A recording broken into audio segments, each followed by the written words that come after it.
Without struggle, there's no progress.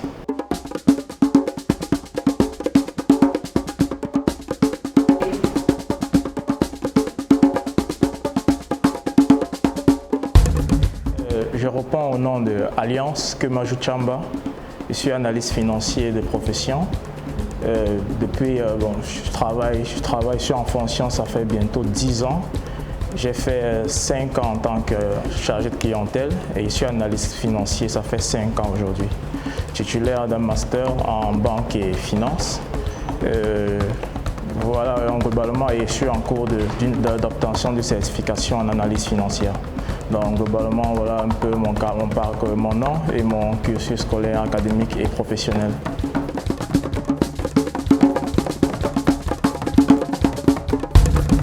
J'ai fait mes études au Cameroun, entièrement au Cameroun, après l'obtention de mon baccalauréat au collège Chevreul.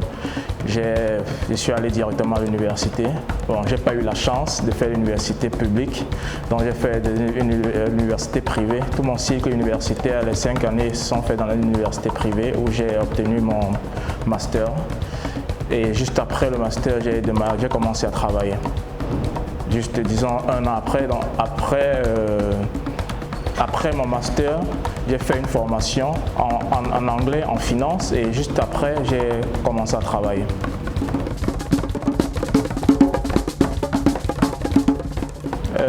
L'analyse financière au quotidien, il est un peu les yeux de l'entreprise, de la structure.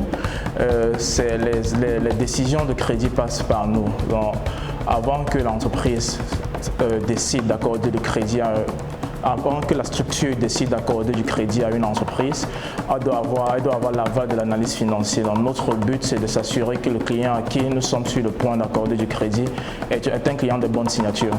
Et en fait, ce qu'on fait au quotidien, c'est d'évaluer les risques liés au client à qui nous sommes sur le point d'accorder du crédit. Et à l'issue de notre analyse, nous décidons si on y va ou on n'y va pas en termes de financement.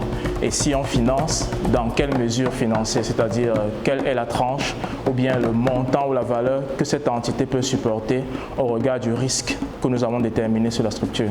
Donc globalement, l'analyse financière, c'est un gestionnaire, c'est un analyste et un gestionnaire de risque.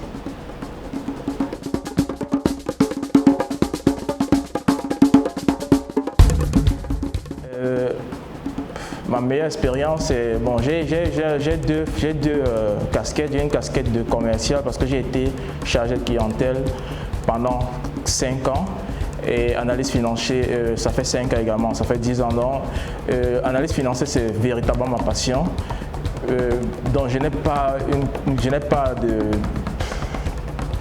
La plus grande expérience que j'ai vécue, c'est en tant que chargé de clientèle. Parce qu'en tant que chargé de clientèle, le travail que je faisais, j'étais en contact permanent avec les gens.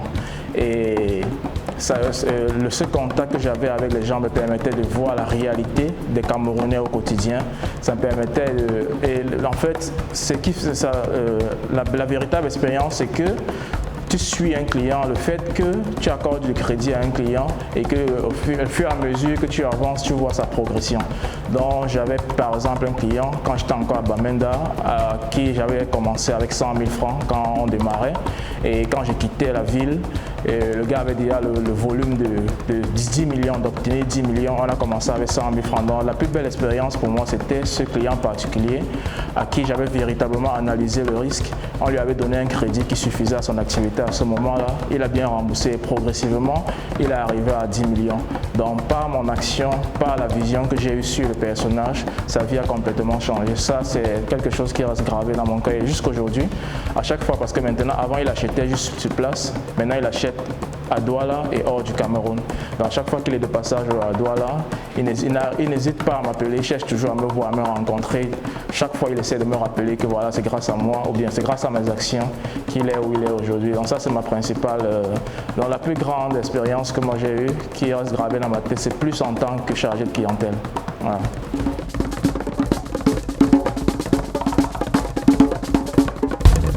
Le début dans le monde professionnel, le début était très difficile, comme tout début. Donc, juste après l'école, j'ai déposé une demande. Je suis passé par des tests pour commencer à travailler jusqu'à aujourd'hui parce que je suis à ma deuxième entreprise actuellement. J'ai commencé la première entreprise dans laquelle j'ai commencé en tant qu'étudiant avec un stage pré-emploi comme tout le monde. Ça n'a pas été facile parce que j'ai commencé c'était la première fois pour moi de vivre seul déjà parce que j'ai démarré dans une ville où c'était pas la ville où j'ai grandi. J'ai démarré à Bafoussam avant d'aller à Bamenda et les travaux qu'on faisait n'avaient véritablement rien à voir avec ce qu'on avait appris à l'école jusqu'ici. Donc les débuts ont été très difficiles, véritablement difficiles. À un moment, j'ai même pensé à arrêter, rentrer, rester à la maison et voir. Mais j'ai compris qu'à ce moment, j'étais un peu comme un homme sur une bicyclette. Je ne pouvais qu'avancer, je ne pouvais pas m'arrêter. Il fallait que j'aille de l'avant. Et voilà, donc ce que je veux dire, c'est que les débuts ont été très difficiles. Parce que tu rencontres de nouvelles personnes que tu ne connais pas. On t'envoie discuter avec des gens que tu ne connais pas. Tu dois gérer le tempérament de tout le monde, de tes collègues, de tes clients. Peu importe tes humeurs à toi, tu dois gérer ça parce que tu dois ramener du résultat. Parce qu'à la fin de la journée, tu es jugé sur tes résultats. Et ça, c'était très difficile à accepter parce que quand tu n'as pas été habitué à devoir répondre au quotidien à des gens que tu ne connais pas, parce que jusqu'ici, tu étais juste relié à tes parents. Et là, désormais, tu dois répondre quotidiennement à des gens qui te foutent la pression, qui te menacent de te remplacer si tu ne performes pas bien. Donc, c'était très difficile et il fallait vraiment... Mais ça m'a permis de me construire.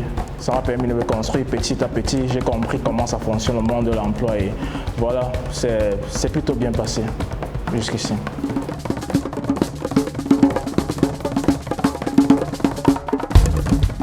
La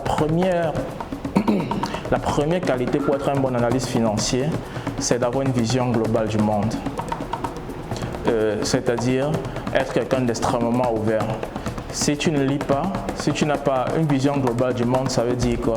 Si tu comprends, si ta vie est limitée juste à ton monde, le monde dans lequel tu vis, tu ne pourras pas être un analyste. Parce qu'un analyste doit être capable de savoir exactement ce qui se passe dans le monde entier, savoir exactement ce qui se passe dans son pays.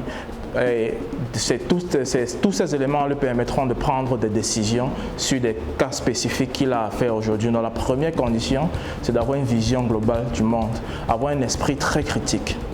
Ne pas être fermé, avoir un esprit très critique, être très endurant. Et le dernier, le plus important, c'est de lire énormément parce qu'il faut être très cultivé. Un analyste financier doit lire au moins un livre par mois. Au moins un livre par mois. Donc voilà les qualités pour être un bon analyste. Voilà. Je travaille avec mes chefs, avec d'autres analystes, avec mes chefs qui sont les responsables ou les superviseurs du département, avec des stagiaires aussi, dont j'ai la charge de superviser et de suivre leurs activités au quotidien. Voilà, bon, pour la plupart, c'est des gens qui sont mes aînés. Bon, depuis que je travaille, en général, j'ai toujours été le cadet avec mes collègues, mais ça se passe plutôt bien.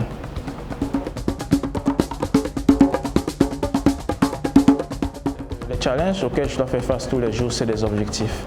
Parce que nous avons les objectifs au quotidien. Avant, dans mon ancienne entreprise, j'avais des objectifs mensuels, mais là, j'ai des objectifs quotidiens. Et c'est beaucoup plus difficile parce que là tu dois t'organiser, tu te retrouves en train de finir de travailler à 20 h un peu très tard si tu n'es pas organisé. Donc les challenges que je dois faire face aujourd'hui, c'est plus l'atteinte des objectifs parce que quand on t'a débauché, on te demande énormément aussi. Donc c'est les challenges que j'ai à faire, mais quand tu es outillé pour y arriver, ce n'est véritablement pas un problème. Donc le problème aujourd'hui, je n'ai pas de problème de comprendre ce que j'ai à faire, c'est d'avoir assez de temps pour réaliser et être dans les délais. Donc, le challenge que j'ai aujourd'hui, c'est les délais.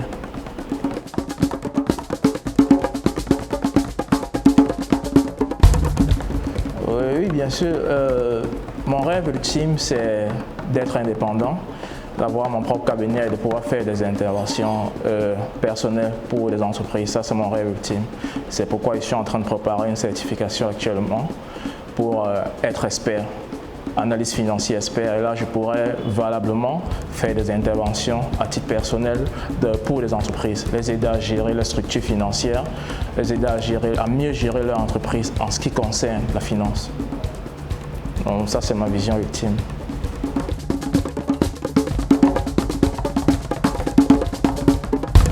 Dans mon métier, il ne faut pas boire, il ne faut pas être, je veux dire, En fait, l'erreur à ne pas commettre, c'est de ne jamais être distrait. Parce qu'une simple action, une simple virgule, une simple virgule, un simple zéro peut complètement faire perdre à l'entreprise beaucoup d'argent. L'erreur, l'erreur à ne pas commettre, c'est de ne jamais être distrait. Il faut être toujours vigilant. Maintenant, je ne vais pas dire que chacun a sa manière de rester vigilant, mais moi, je ne conseillerais jamais à un analyste de boire. Il ne doit pas consommer d'alcool, il ne doit pas consommer de stupéfiants, il doit être lucide H24. Donc ça, c'est la condition, c'est très, très, très important.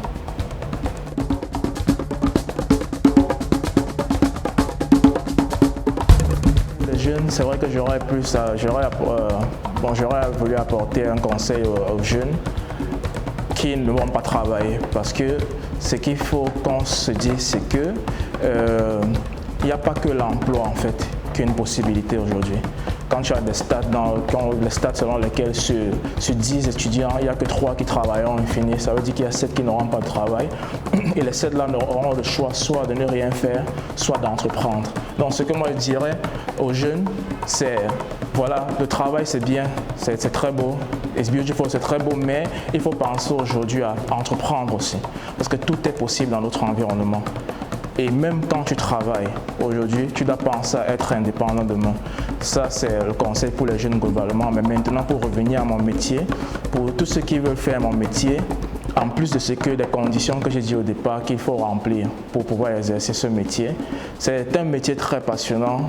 C'est un métier pour ceux qui aiment tourner leur cerveau, parce que l'avantage que j'ai dans mon métier, c'est que je n'ai véritablement pas de routine. Chaque jour, c'est un nouveau jour pour moi. J'ai vu de nouvelles expériences chaque jour.